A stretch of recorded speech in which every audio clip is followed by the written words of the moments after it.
Greetings. I'm going to slow it right down because it's been a jetpack-fueled day, and I'm sure we all need a little bit of breathing space.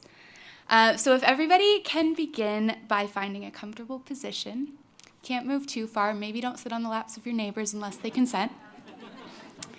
And if you're comfortable, I'd ask you to gently close your eyes and take a slow, deep breath in.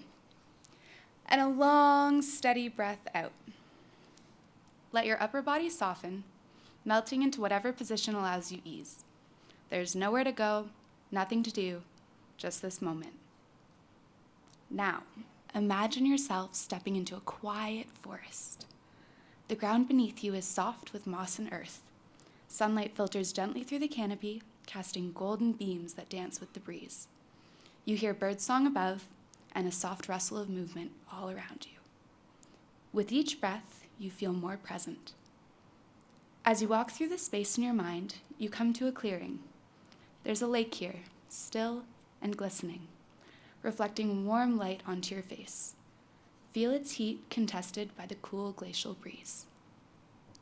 The air is crisp and clean, fresh with the scent of spruce, cedar, and distant snow. Before you lies a glassy turquoise lake, still as a mirror, cradled by jagged peaks dusted with white. The evening sun spills gold across the alpine ridges and spines. Behind you, the forest hums with quiet life. A ptarmigan rustling in the underbrush, the distant call of a pika echoing through the trees. Take a breath in, feeling that cool mountain air fill your lungs, and exhale, letting the tension melt into the earth.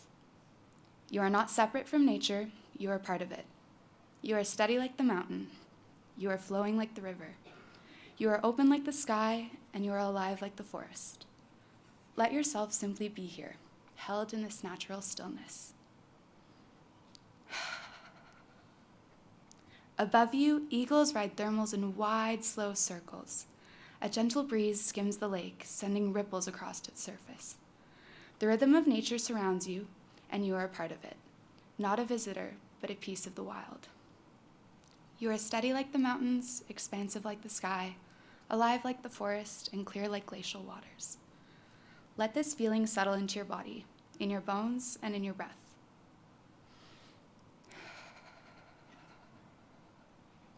Take a few more deep breaths, anchoring this calm within you. When you feel ready, begin to bring your awareness back to the room. Wiggle your extremities, and gently return to the space where your body rests. And I don't want to see any yawns. Awesome. I'll try not to be too loud because I'm really known for my enthusiasm, and after a little meditation, I don't want to come on too strong. But welcome back. So my name's Em. Hopefully that served as a nice little rest after mornings of travel. I know meditation can be a little bit weird and difficult for some, but after long days spent paddling, portaging, and hiking, or even just a day when you feel worn down, I have found it can really bring a group together and offer a little slice of peace. So a little background on me. My most obvious identifying factor is the fact that I'm missing part of my hand. Now that that's out of the way, we can talk about some things that I would like to share with you beyond the obvious. So for starters, if you haven't already gathered, I'm a big outdoor geek like most of you, though my journey may look a bit different from most. I grew up playing outside with my family in Ontario, canoeing, camping, hiking, cycling, dreading winter. Sorry, I forgot I'm in Banff. I mean skiing. And all the regular outdoorsy kid things. I was privileged to participate and learn how to do these things despite what others might see as a limiting factor. It wasn't until I turned 19 and found myself in a naturalist education program that I was confronted with just how far I had strayed from what is perceived as typical disabled trajectory. I didn't really grow up with stories of you can't or you shouldn't. Sure, there were whispers, but the overarching exclamation was, just do it. In college, I joined the climbing club and got my first you can't. Talk about jarring. I'll spare you the nitty-gritty, but the gist of it was I was deemed unsafe as a belayer, and for any of you who know what sport climbing is, that's pretty huge. I was very jarred and took great offense to the idea that I may be endangering someone else's life because I have one hand. Surely that can't be it, and something's missing beyond my fingers. It took some convincing, also known as educating, on why what I was doing actually is safe, with some considerations. And thus began the long road of advocating, showing up, and a little bit of showing off. That moment with the climbing club was just one of many times I've had to push back against assumptions, against discomfort, and sometimes even against myself. But over time, I realized something important. Most of us are carrying invisible challenges, and often we don't talk about them until someone else goes first. So I'd like to try something together, because I love to take the focus off of myself. Have any of you ever played the game Never Ever Have I Ever? Perhaps in your childhood bedroom with a bunch of girlfriends or guy friends. So for those of you who haven't played, it's a game where someone will share statements, and if they relate to you, you put a finger down. So it's a little reflection that's part silly, part serious, and all about connection. You can do this literally or figuratively. You don't actually have to put your hands up if you don't want to. Frankly, I'd run out of fingers way quicker than most of you in this room. So that one took a minute, eh?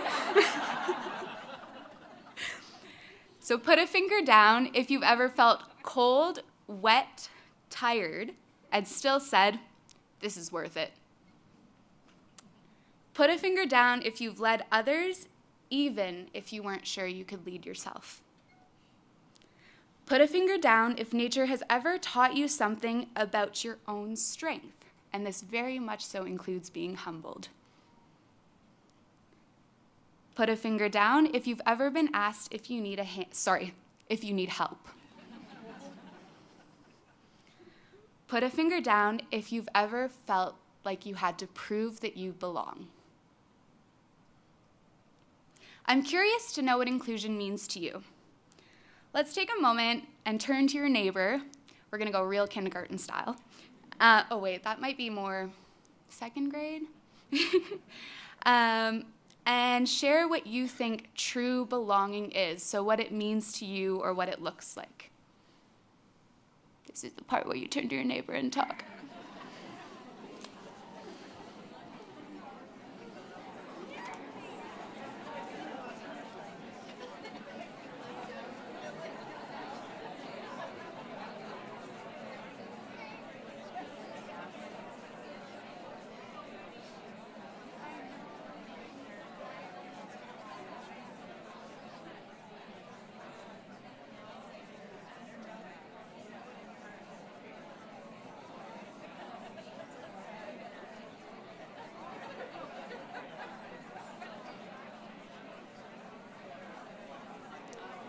I'll give you guys about 30 more seconds.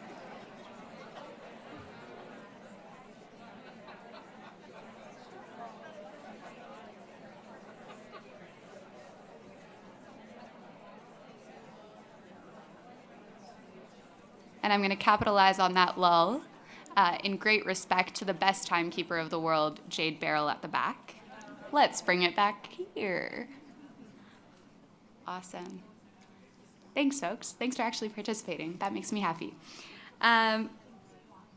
So I'd like for everyone to take a moment to think about what just came up. Were there moments that felt familiar? Did any of the statements land for you? I hope so. Maybe it's for the person beside you. Chances are not all of our answers were the same. That's the point. We've taken different paths, faced different barriers, and carried different weights. But here we are, side by side, fingers down, and stories overlapping. What connects us isn't that our experiences match, it's that we all keep showing up. Fascinating how we can arrive at a similar destination through different means of transportation. As a kid, the only explicit memories I have of being different were tying my shoes. Yes, I can do that. I didn't wear the right ones today. And my mom telling me to go make friends with every single kid that stared at me. I made a lot of friends. I think I only made like 2 kids cry. And the fact of the matter is, I'm different. and that's okay. Disabled, differently abled, or any other label, these actually are part of my identity. I've worked as a canoe instructor, a bartender, raft guide, outdoor educator, a public transit driver. I'm going to go through the full CV, so this might take a minute. An adventure therapist, a support worker, and many odd jobs in between. Oh, I forgot an apple-picking piece worker. Horrible job. Sometimes I'm faced with I can'ts, and oftentimes it's let's see hows. Always I learn something new, and often those around me do too. I think the hardest part of being disabled in the outdoors for myself and many of my friends is just the fact that we're too cool for normies to handle. Oh yeah, we have nicknames for you too. You're so inspiring. I have no excuse now. It's so cool that you're able to do that, are a few of the phrases that add to my inflated sense of ego every time I go to the crag or show up in a space or place where there are less people who look like me. Here's a quick news flash. There were no excuses to start with. It is cool that I can do this because I've put hard work into being able to do this. And don't get me started on the inspo porn, we don't have enough time.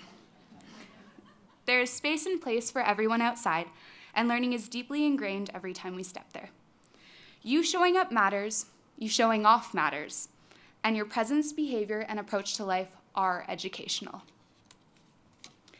Before this mic gets to amplify the wisdom of the next speaker, let's take a moment to bring us back to the place where we began.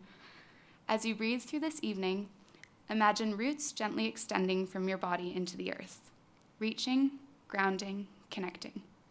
You are not separate from the wild. You are woven into it. You are part of the rhythm of this place, the rise and fall of the wind, the shimmer of light on water, the quiet pulse of the land. Your breath matches the mountain's stillness, and your body echoes the tree's strength. Your presence matters here. In nature, there are no barriers, no judgments, just being. This is wellness, simply allowing yourself to exist, to breathe, and to belong. So all together, let's take one more deep, nourishing breath and carry this connection with us through the rest of the evening. As you head back outside, whether into the woods or just into your everyday world, I invite you to show up with intention. Speak up when you see barriers. Notice who's missing from the places you love, and make space where there isn't enough. The outdoors does not belong to the few. It belongs to all of us. And belonging doesn't just happen, we build it. With every choice, every invitation, and every time we say, you're welcome here just as you are. Show up, speak up, and make space.